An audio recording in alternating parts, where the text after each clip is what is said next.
It is 11:51 a.m. Pacific Daylight Time. It is the 20th day of May, 2024, and this is episode 899 of Bitcoin. And I swear I'm going to turn that over to 900 this week. I did not expect that. For some reason or another, I just wasn't keeping track of that. I've got to be looking at that one. All right, so this is episode 899 of Bitcoin, and we've got oh, good Lord. We got the Circle P. It's open for business. Circle P is my sort of the duty that I do for you guys. If you can't afford advertising for your goods and services, you just need to get a leg up and get somebody else to have your product put in front of, get in touch with me through Noster. It's david.bennett.gmail.com, and we'll see about it. Only rule is you got to take Bitcoin for your goods and services, which you will then put into the Circle P. And today it's the leathermint.com, sovereignty and style. That's the name of the game. If you want a high quality handmade leather good like a belt, wallet, passport holder, those kinds of objects, you need to go look at the leathermint.com. In fact, I'm going to throw up the leathermint.com website here so that you can see the kind of stuff that we're talking about. And that's for the guys over there in zap.streamland. You can get a hold of them at theleathermint.com through their website. You can get a hold of them on Noster at leathermint is their handle. And then if you want to go to Dead Bird site and deal with the hate machine that is the Dead Bird site, then it's at the Leathermint. The Leathermint, just all one word right there. So do me a solid. Tell them that Bitcoin and, right, put in the coupon code box, put Bitcoin and in there, you'll get 10% off, and they'll know that I moved some product for them, and they'll shoot me some Satoshis on the other end. Okay, first up today. Finally, maybe, hopefully, justice has been done, kind of. We're just going to have to wait and see. But the UK High Court judge has said that Craig Wright lied extensively and repeatedly in the COPA lawsuit over being Satoshi and Bitcoin copyright claims.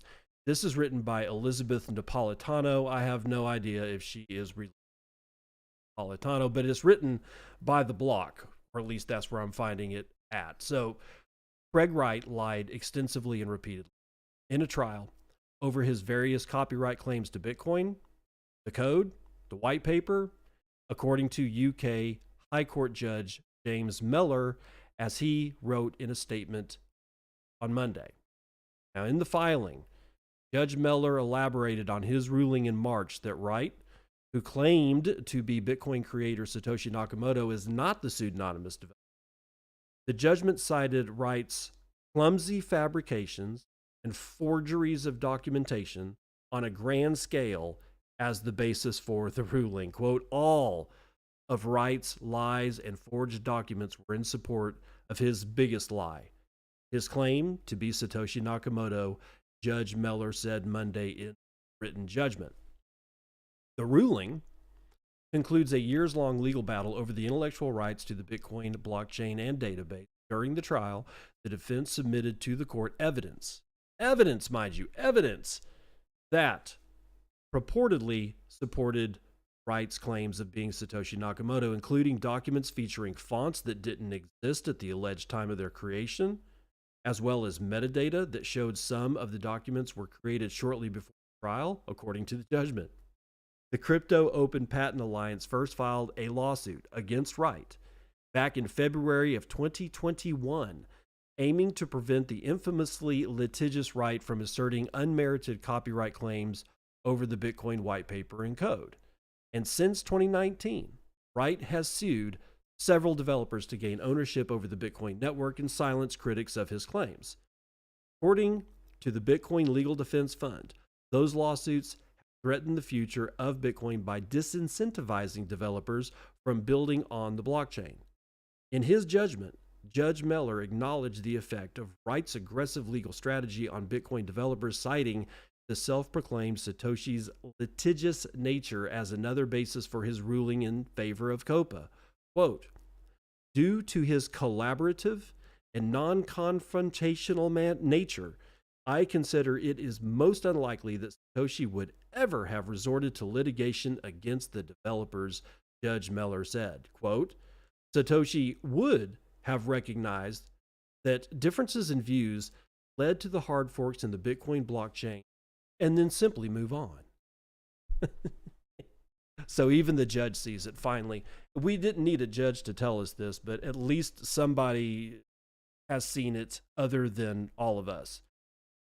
Now, the question remains, will there be any jail time? Will there be a fine? Will there be a censure? Will there be some kind of notice put out to the courts of the world that you don't have to take this guy's cases because he's just going to waste you and the court's time? Nothing has been said.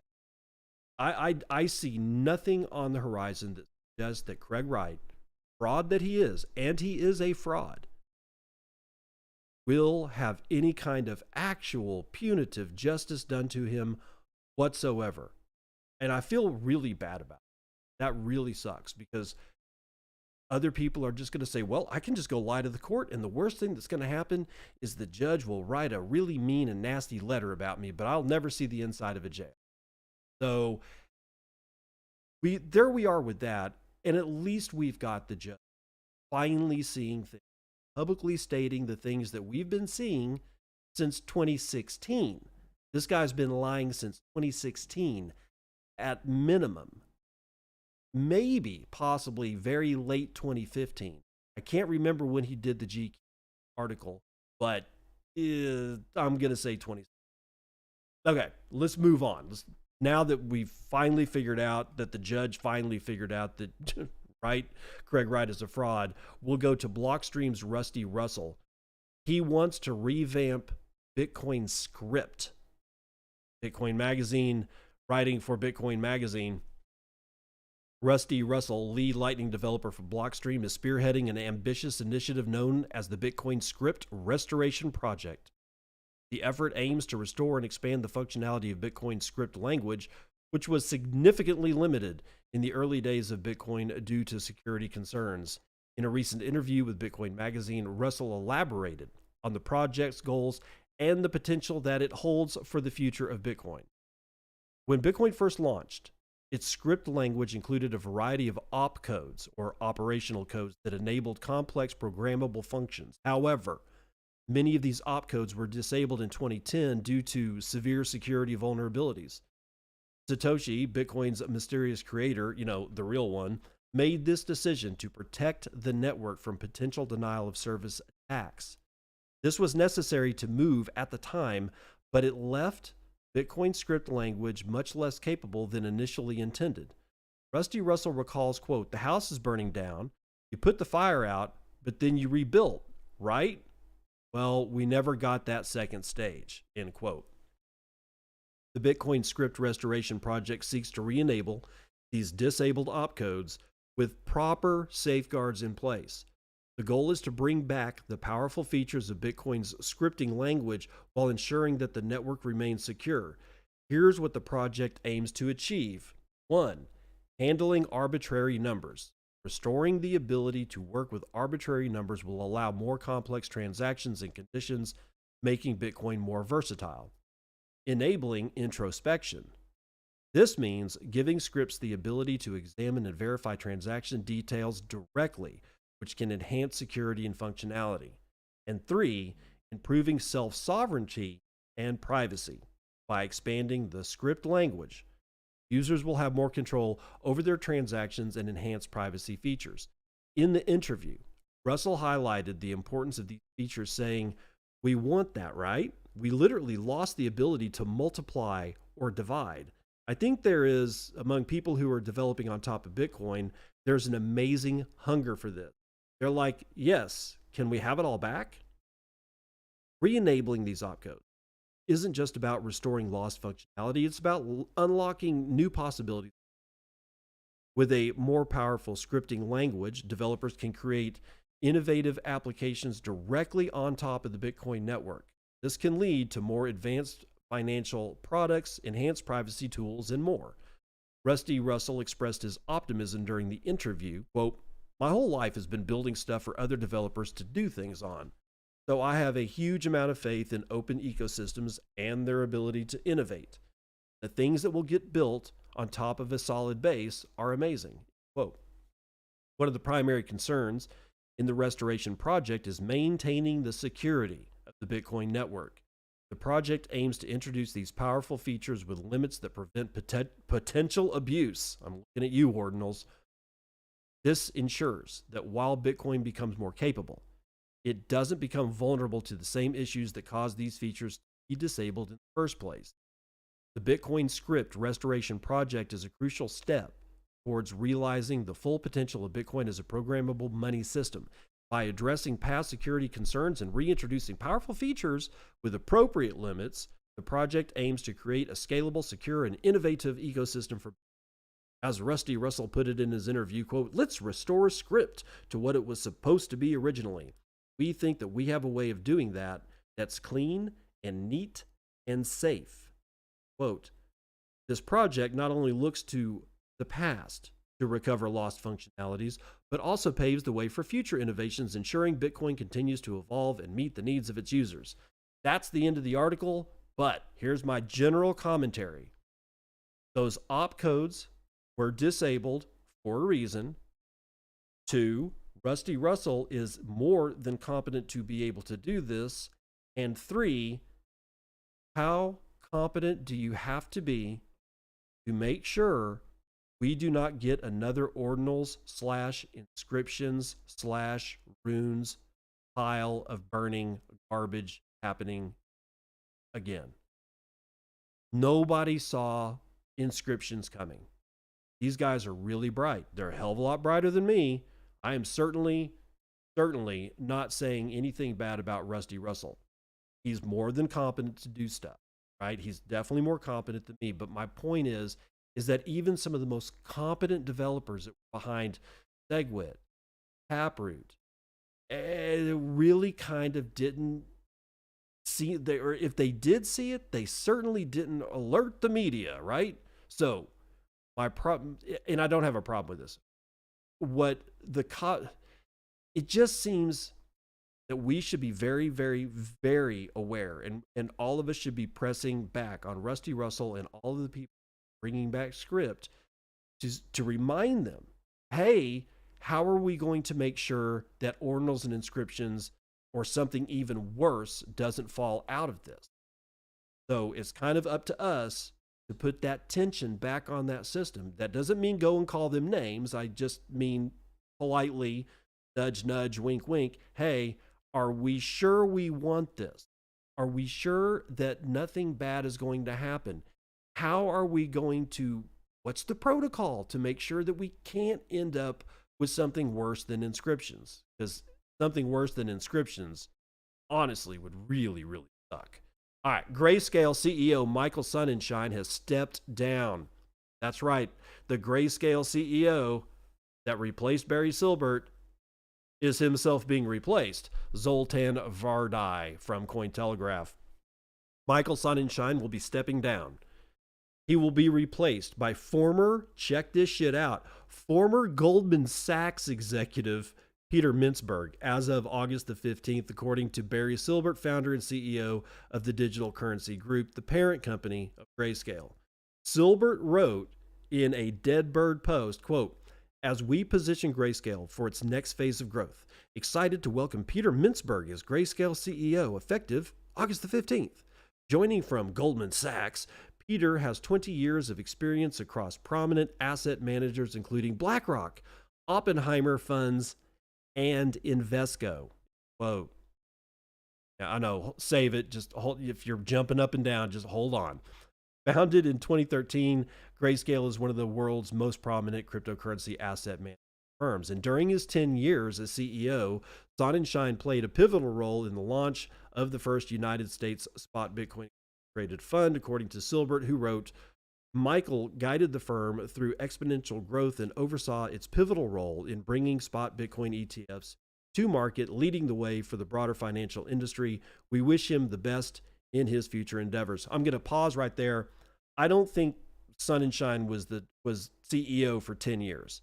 From what I understand, he replaced Barry Silbert as Barry Silbert stepped down. If I'm wrong about that, because I think Sonnenschein was the chief financial officer and that he stepped into the CEO role after Barry Silbert, in my opinion, was told he's got to get out of the picture. Otherwise, there is no way Grayscale is going to get the spot ETF. I don't know. I think that was the deal that was made with the SEC. I'd have no proof of that. Okay, I understand that, but I'm pretty sure that Sonnenschein was not a 10-year CEO at Grayscale. But again, if I'm wrong, let me know. Grayscale was one of the first to open the spot Bitcoin ETF. Yes, we are aware. And then they run through the numbers and blah, blah, blah. And then, yeah, okay. So what we really get from this article is the fact that Michael Sonnenschein is stepping down, but the bigger news is who he's being replaced by. That's this dude, Peter Mintzberg, who used to work for Goldman Sachs, BlackRock, Oppenheimer Funds, and Invesco. It is a litany, a literal invitation list of legacy financial shit. And it's coming right into Grayscale. I think Grayscale is being fully captured. That's what I see. I don't see this as good news, but honestly, I don't see it as bad news either, because honestly, I don't think Bitcoin cares. But this is full capture of Grayscale. And the entire digital currency group is probably going to fall. And when I mean fall, I kept thinking it might go into bankruptcy, but it looks like Barry Silbert and his gaggle of geese have been able to figure out how to stay alive. But I don't think they're going to survive this. They're going to be fully and completely captured by legacy, traditional financial services and banks and the run them. We've jumped the shark. Bitcoin, as of this announcement, has officially jumped the shark, but in a way that we all knew was going to happen. You're going to get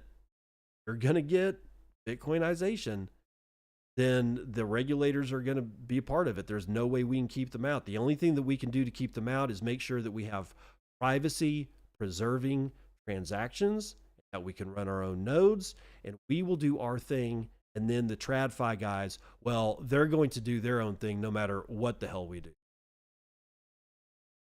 Saying that privacy preserving stuff leads us right in to the announcement of peer-to-peer rights fund has been announced. You can go to p2prights.org. That's p2prights.org. It's the number 2, p2prights.org, and you can find this information. Here's the lead. Our mission at Peer-to-Peer Rights Fund is to safeguard the decentralized peer-to-peer integrity of the Bitcoin ecosystem by defending non-custodial tools and their developers from regulatory overreach. We are committed to protecting innovation, privacy, and user autonomy through strategic litigation and advocacy by supporting pivotal legal cases and providing essential regulatory guidance. We aim to establish a fair legal framework that ensures the continued growth and the resilience of Bitcoin's open source community. And there's a great big donate button on this page, and you're more than welcome to go donate to them if that's what you would like to do. But at the bottom of the page, it says what we do. To address these challenges and safeguard the future of Bitcoin's decentralized ecosystem, the P2P Rights Fund is designed to defend against regulatory encroachment on non-custodial peer-to-peer tools. The fund will, 1, provide critical resources to subsidize defense counsel and sponsor amicus briefs in pivotal civil and criminal cases. 2, strategically support and finance affirmative impact litigation in judiciously chosen cases to secure crucial legal precedents. And 3, offer free and subsidized regulatory advice to entities developing open source code for non-custodial Bitcoin tools. Your support is vital in this endeavor to ensure that innovation and privacy in the Bitcoin ecosystem continue to thrive under a fair and just legal framework. So this is, think of it as like OpenSats for peer-to-peer legal defense. It's a Bitcoin legal defense fund, but it is very specific. It is about self-custody tools.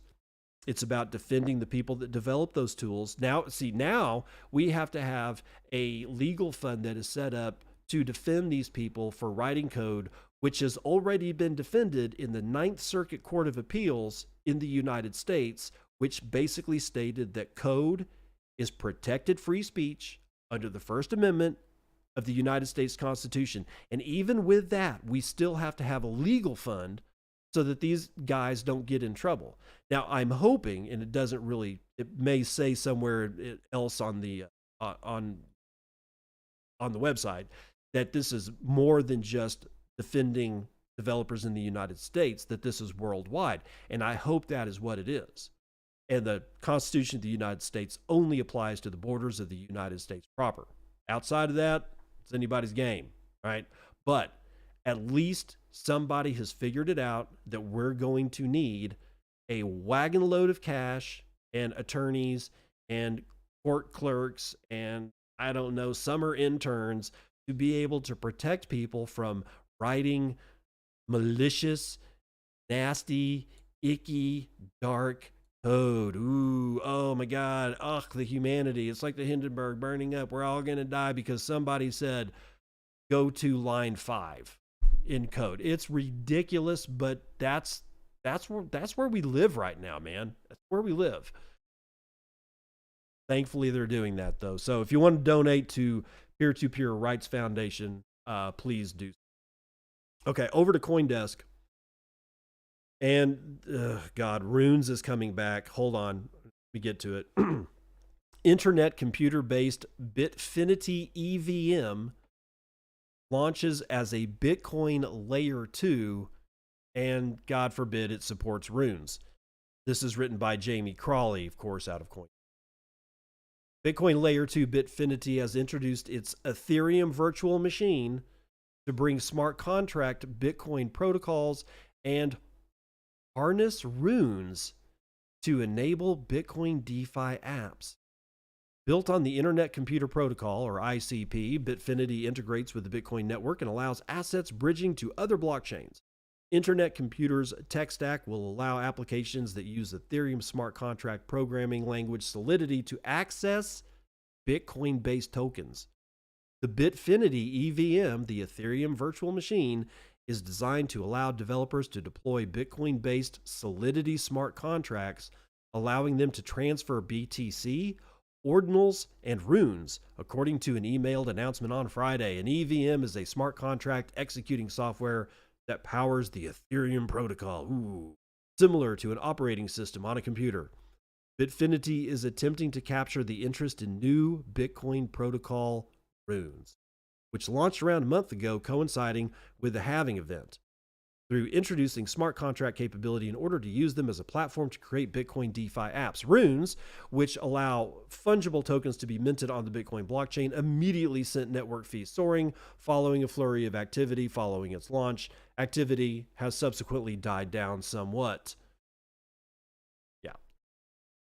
I don't give a shit about that part. The part that I care about here is that if you've listened to the show for any length of time, you've probably heard me talk about the possibility that in the fungal world, talking about biology here, okay, let's use it. I use it as a model all the time. That different species of fungus, all fungus, generally speaking, forms a mycelial mat. The great guts and feathers of most fungus do this. And it's just a network. It's a network of tissue, very fine hairs. And I've always wondered if a species of one these networks can physically connect and trade information, like, nucleuses full of DNA, their proteins, that kind of thing, with another completely different species fungal network. And I used to think this way before I figured out that shitcoins and what they were, being shitcoins, before I figured it out. I used to think of how glorious it was going to be when one completely different protocol would be able to interact with and hang out and do stuff with a completely separate protocol. But now I just view this as an attack. This Bitfinity bullshit, in my opinion, is an attack. Whether or not it is malicious, we will have to wait and see. But it's an attack. And by malicious, I mean with forethought of malice, which means that they designed Bitfinity to basically screw up Bitcoin and has no other possible use case. If that's the case, then it is a foregone conclusion that it's a malicious attack. But let's say that it's not. Let's say that they have no intention of attacking the Bitcoin network. It's still an attack because now there's a potential, if it works, for the Bitcoin network, the security of the layer one, to somehow be harnessed for and siphoned off in a way to drive some other bullshit rune or token or Bitcoin or DeFi token or something like that. So I don't like this, but expect more of this to come. Let's say that Bitfinity decides to hang it up or we figure out a way to completely squash it. If you think this is the last time that people come after Bitcoin to do something like this, then you're wrong. And here's the reason why. What's the most valuable network now? This one thing tells you that it's not Ethereum. Ethereum has to be the parasitic virus that it is in order to be able to stay alive. And it has to go suck the energy off of something of value. So this is not to mycelium species in the forest singing frickin' kumbaya and having hot chocolate around a campfire, sharing information and ghost stories. No. This is a parasite. And I hope that it doesn't work. But even if it doesn't, expect a lot more of this. All right, boys and girls, let's run the numbers.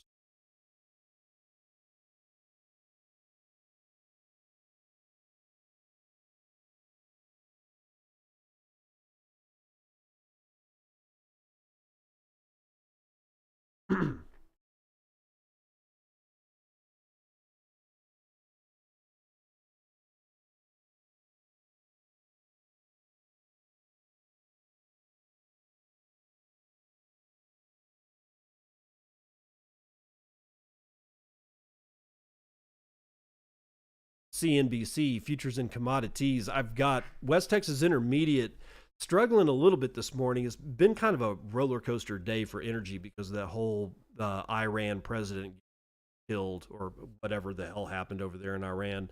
But it affected markets. Right now, West Texas Intermediate is trading down about a half to $79.71 a barrel. Brent North Sea is down a third. Natural gas, however, is up 4.5. Gasoline prices are going to come down 1.26% to the downside for gas, puts it at $2.54 a gallon. Shiny metal rocks doing well, except for platinum, which is down 2.5 points. But gold is up 0.82% and silver is up damn near 4%. Ag is doing pretty good today, I suppose. I don't know exactly what that means, but lumber is up 5.64%. And the only loser today is chocolate. It's down almost 2 points. Live cattle, however, is down 0.17%. Lean hogs down 0.17%. Feeder cattle down 0.44%. The Dow is the only legacy financial index that is down in the red today. It is down by almost a half. S&P is up 0.12%. NASDAQ is up 0.69%. S&P Mini is pretty much trading sideways. Now, we have a price of $68,710 for one Bitcoin. That is $1.35 trillion of market cap, and you can buy 28.4 ounces of shiny metal rocks with your one Bitcoin, of which there are 19,700,836.74 of. And fees have dropped again. We are now down to 0.1 BTC being taken in fees on average per block. And speaking of blocks, how many blocks do we have? Tell me, true mempool is 169 blocks. So mempools are starting to clear up a little bit. And we are at high priority rates of 11 Satoshis per VByte. Low priority is 9. And anything under 3 1/3 are being purged from mempools around the world. From episode 898, the palindrome episode of Bitcoin and called Veto Coin, Richard Grieser from The Bugle. It's a publication. He also has his own podcast. Boosted me 10,000 sats.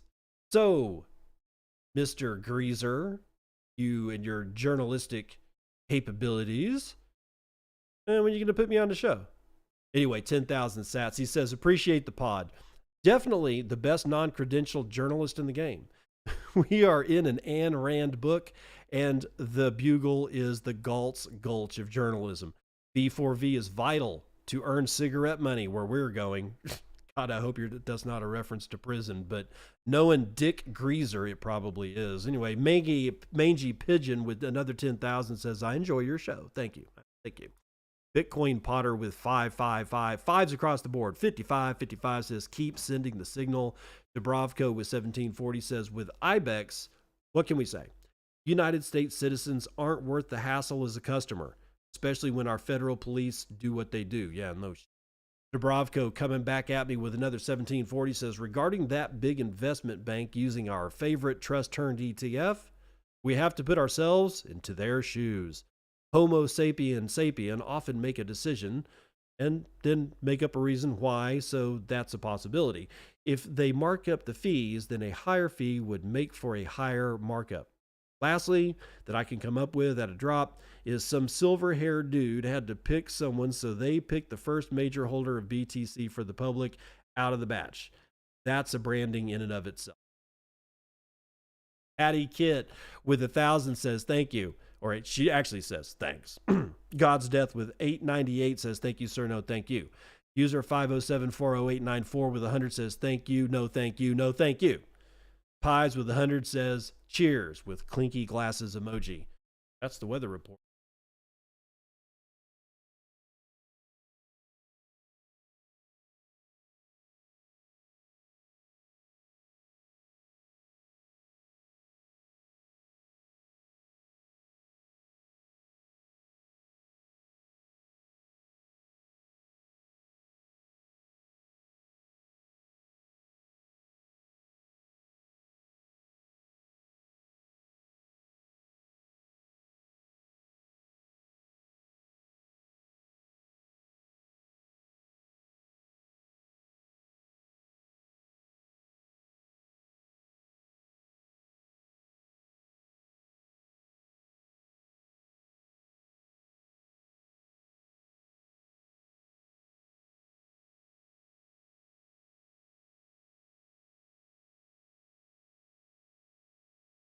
Welcome to part 2 of the news that you can use.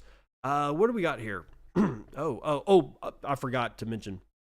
It's bugle.news. Okay, that's Richard Greaser's outfit, also known as The Bugle, but it is Bugle, B-U-G-L-E .news.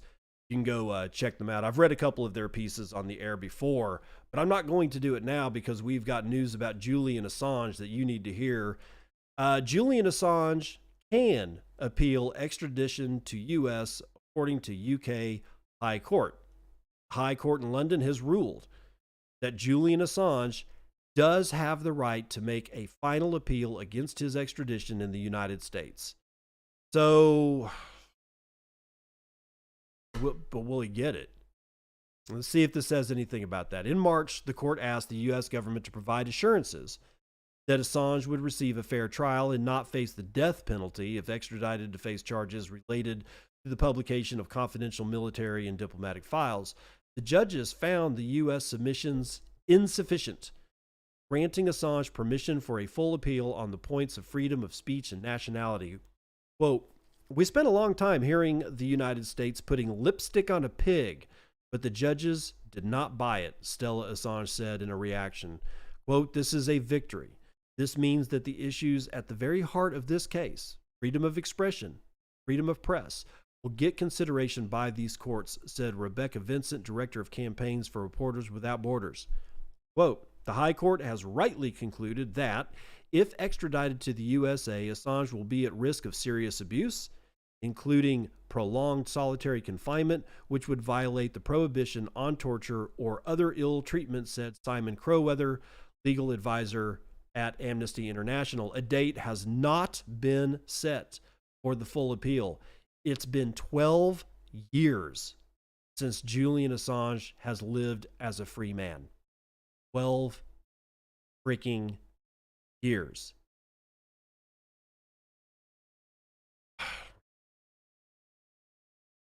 Freaking just. But he does get to appeal. I don't know what to say. I mean, because I got a bad feeling that, okay, we'll give him the right to appeal. Wink, wink, nudge, nudge. Ain't gonna win it. That's what I think is going on in the background. I don't know. I just want this whole. Now, Venezuela has cracked down on Bitcoin mining, according to No Bullshit Bitcoin. Venezuela, the South American country, declared a ban on Bitcoin mining and pledged to disconnect all mining farms from the national power grid to, quote unquote, alleviate pressure on the country's electricity supply. Venezuela's Ministry of Electric Power has started to disconnect Bitcoin and cryptocurrency mining farms from the national grid. The local government claims that the move will help regulate excessive energy consumption. A post on Deadbird from Venezuela's National Association of Cryptocurrencies states that cryptocurrency mining is now prohibited in Venezuela. So they've banned it. They banned Bitcoin in Venezuela, like anybody gives a shit. Quote, we recommend that any person or company that has installed equipment uninstall it and store it to avoid inconvenience. We do not consider this to be a solution in the medium or short term, added the institution. As part of the crackdown, over 11,000 Bitcoin miners have been confiscated. This follows another anti-corruption initiative in the city of Maracay, where 2,000 cryptocurrency mining devices were seized. Venezuela has been experiencing recurring blackouts since 2019 due to shortages of fuel and rampant corruption that weighs down the country's economy. This doesn't have anything to do with that. Doesn't have anything to do with Bitcoin mining. That's everything to do with about how Venezuela is yet another failed state, brought to you by your good friends, most likely. Well, I won't say it, but I don't think it's internal. I think it's external pressures have basically caused most of the countries in South America and South America to become failed. You can point the finger at whoever you think needs to have the finger pointed at them. Okay, but be silent about it. Silentium. Is that the way you pronounce it? Silentium? Proof of concept for silent payments, light wallets. Silentium is a free and open source experimental and privacy friendly light wallet for sending and receiving silent payments with Silentium D. Silentium D. Introducing Silentium, the easiest Bitcoin wallet to experience the future of silent payments. Wow, I've been hearing a lot about this shit lately. One static address without the privacy concerns, announced Louis Singer on Deadbird. Silentium is mobile-first progressive web app. You can install it anywhere, access it from any browser at app.silentium.dev. Silentium D is a public indexer. It stores and serves BIP 352 public data. Quote, special thanks to Volpum Ventures sponsoring the infrastructure for the first Silentium server. Add BIP 352 support in your wallet today. And then there's bitcoin.silentium.dev is a website that you can, I guess, maybe get the API or the tools that you need to be add BIP 352 support. If you want to go do that, you got a wallet, you want to go do it, go do it. Let's learn more about silent payments or BIP 352 here. We'll get to that. Key features. Mobile first progressive web app. 2, your keys, your coins. 3, only the receiver and the sender may link a transaction with the wallet address. Connects to a server digesting, or 4, connects to a server digesting blocks and serving to you the tweak data that you need. It does not expect any of your keys and drastically reduces the bandwidth that you need to run a silent payments wallet. And 5, and finally, privacy focused. No tracking, no analytics. Silentium D cannot track your UTXOs nor the transactions. Uses compact block filter or BIP 158 to fetch UTXOs transactions. Now, I've been hearing a shit ton about silent payments all of a sudden. And what's odd is that everybody's talking about it like it's been around forever and ever and ever. And honestly, I've been around since 2015. I've never heard of silent payments before. So this is from silentpayments.xyz/docs. That's silentpayments.xyz. This is the TLDR. Silent payments allow you to create a single static address to share with friends, to use for donations, or post for tips without sacrificing privacy. When someone wants to send you a payment, they use the unique public key that is part of your silent payment address. Combine it with the public keys of the outputs they want to send and generate a unique one-time address that looks on chain just like any other Taproot address. The main advantages of silent payments are simpler user experience. Your users just need to worry about a single static address instead of the hurdles of generating new addresses for every receive. Now I'm going to pause because that's always been one of the things that we talk about as privacy best practices on Bitcoin main chain transactions is you always generate a new address.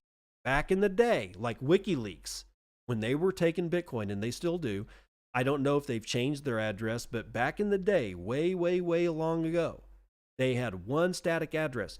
So everybody that donated to WikiLeaks, basically everybody was connected to everybody else because all of the transactions were going to that one address.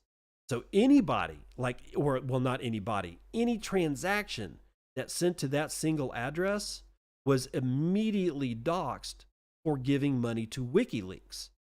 And if they backtracked it and somehow or another connected the transaction you sent, the UTXO that you sent to WikiLeaks, and they can tie that to your identity, then they knew that you gave money to WikiLeaks. That all has to do with a couple of things. One is it's just so many different people over so many time spans and so many different amounts. The amount of data collected on that one address, staggering. It's eye-watering. Okay, so now with that said, we have this silent payment, which enables you to use a single address for all of your donation needs, except the payment structure people are paying you to that address. All of those are different. Let's continue on. Number 2, better receiver privacy. Address reuse with silent payments is impossible, as no two senders can generate the same on-chain address. Number 3, better sender privacy. Receivers have no way of connecting sends from the... Wait a minute, hold on. I got a rendering problem here. Do that again. Better sender privacy. Receivers have no way of connecting sends from the same receiver together, providing better privacy for even the sender. And 4, no server is required. Anyone with a wallet that supports silent payments can receive funds without address reuse, without communication, and without running complex infrastructure, so you don't even need to run your own node. Now, that is, you now know everything that I know about silent payments. Again, this shit just crept up on my radar like 2 weeks ago. The first I heard anybody mention the word silent payments was 2 to 3 weeks ago. Before that, if I heard silent payment, then I forgot about it. So me and you guys, we're all in the same boat together, okay? So if you don't know what silent payments are, go to silentpayments.xyz because they have a whole bunch of different documents that probably go, well, not probably, that go into a lot more detail of silent payments. But the gist of it is this. We're back to where we can use a single address, but it somehow disconnects everybody paying to that address from that address as well as everybody else. There's no way, according to these guys, now I've never used it before, so I don't know, I'm not sure, I'm trusting these guys so far. That's all I can do. but nobody's connected to anybody else, but that address remains the same. So interesting. This entire space is moving so fast. It's hard to keep up with, which is why I bring you this show at least 3 times a week nowadays. Okay, last up on the list, Canaan has launched the Avalon A1566 Bitcoin miner. Canaan Incorporated, the creator of ASIC Bitcoin miners, has unveiled its latest Bitcoin mining machine, the A1566 air-cooled miner from the Avalon Miner A15 series at Bitcoin Asia 2024. The Avalon Miner A1566 is the second generation of Avalon miners with 1x joules per terahash power efficiency ratio. It's fine-tuned for the SHA-256 mining algorithm. It can compute more data while consuming less energy with regard to its advanced power efficiency, which clocks in at 18.5 joules per terahash. Hence, it will enhance users' profitability and offer customers a competitive ROI after the recent Bitcoin halving event, stated the firm. Now, this seems to be on par, if maybe a little high, with the S21 Antminer that came out, the liquid cooled version. I think goes all the way down to 15 joules per terahash, which, if that's correct, makes it the most efficient Bitcoin miner on a joules per terahash basis than any other miner on the face of the planet. This thing's clocking in kind of close. For being air cooled, it's not bad. 18.5 joules per terahash. So this leads me into thinking about something, and that's the heat transfer issue of all Bitcoin miners. We've been getting real creative with what do we do with the excess heat. You've seen people heat up hot tubs. You've seen people hook these things up into their air handling units in their house and run them during the winter so they can heat their house and mine Bitcoin all at the same time. It's a brilliant idea. You can have your hot tub all hot and steamy and mine Bitcoin all at the same time. And people have made hot water heaters. Some people are using the waste heat from mining rigs to heat up greenhouses. There's all manner of stuff that you can do with this. But here's my thing. I keep hearing about people, there's like at least one guy I know of that is starting, either has already done it or is very, very close to building a company that retrofits household air conditioning or their air handling, basically all the, whether they're air conditioning, heating or cooling their house, it all goes through the same ductwork. This guy is talking about building a company that goes in and retrofits and takes out the old heater and replaces it with Bitcoin miners. And that's great. I don't have a problem with that idea. But what happens when these miners get so efficient that they're no longer putting out that much heat? And that the way that we would be able to get the same kind of heat to heat our hot tub, and somebody's like, let's say, I think somebody's using like, I don't know, 2 like old S9 amp miners, their tub.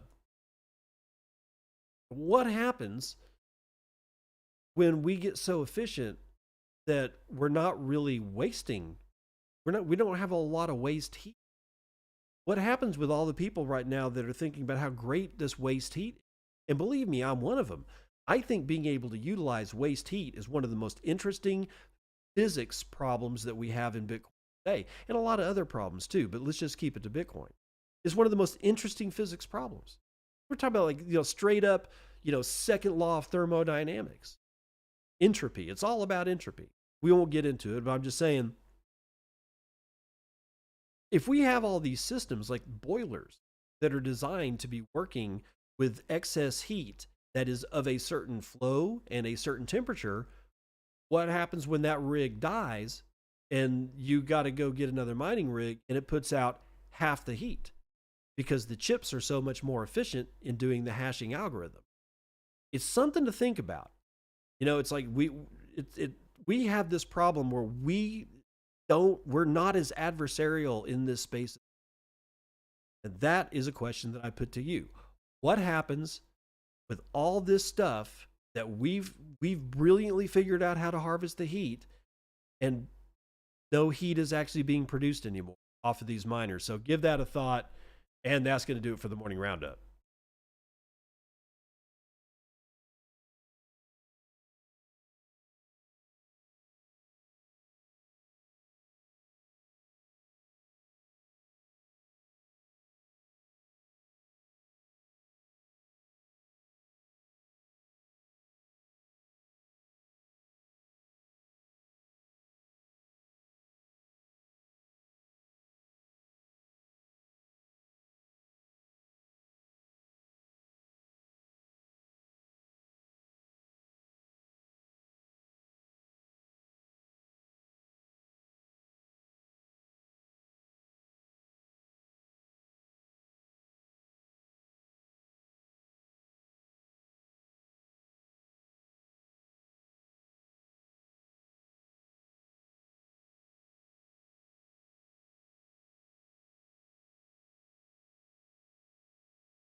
Dad says jokes.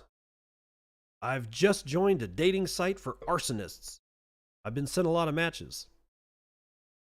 All right, ladies and gentlemen, that's going to do it for me on this Monday, episode 899 of Bitcoin and in the bag, and I'll see you on the other side.